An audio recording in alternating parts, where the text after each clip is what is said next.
മലയാള cinema മേഖലയിൽ സ്ത്രീകൾ അനുഭവിക്കുന്ന ദുരിതങ്ങളെക്കുറിച്ച് പരാമർശിക്കുന്ന ഹേമ കമ്മിറ്റി റിപ്പോർട്ട് ഇന്ത്യയിൽ തന്നെ പ്രമുഖ ചാനലുകളിൽ തുറന്ന ചർച്ചകൾക്ക് വഴിയൊരുക്കിയിരിക്കുകയാണ്.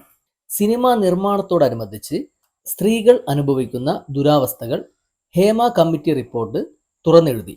മലയാള സിനിമാ നടിമാർ അനുഭവിക്കുന്ന പ്രശ്നങ്ങൾക്കൊപ്പം പ്രധാനമായും ചർച്ച ചെയ്യുന്നത് നടൻ തിലകൻ വർഷങ്ങൾക്ക് മുൻപ് സംസാരിച്ച കാര്യങ്ങളാണ്.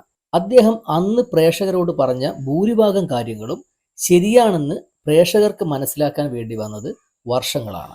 ആരുടെ മുന്നിലും തലകുനിക്കാതെ തൻ്റെ അഭിപ്രായങ്ങൾ തുറന്നു പറഞ്ഞപ്പോൾ മലയാളം കണ്ട ആ മഹാനടനെ നഷ്ടമായത്, അല്ലെങ്കിൽ മലയാള പ്രേക്ഷകർക്ക് നഷ്ടമായത് അദ്ദേഹം ചെയ്യാനിരുന്ന എത്രയോ മികച്ച കഥാപാത്രങ്ങളായിരുന്നു.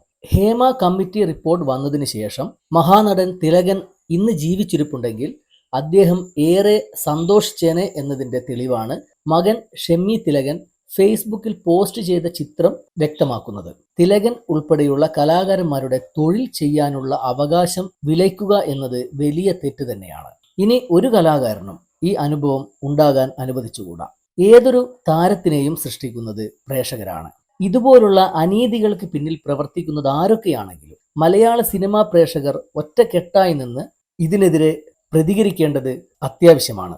സ്ത്രീകൾ സുരക്ഷിതരായിരിക്കട്ടെ. മികച്ച കലാകാരന്മാരുടെ കഥാപാത്രങ്ങൾ പ്രേക്ഷകർക്ക് ഇനിയെങ്കിലും നഷ്ടപ്പെടാതിരിക്കട്ടെ.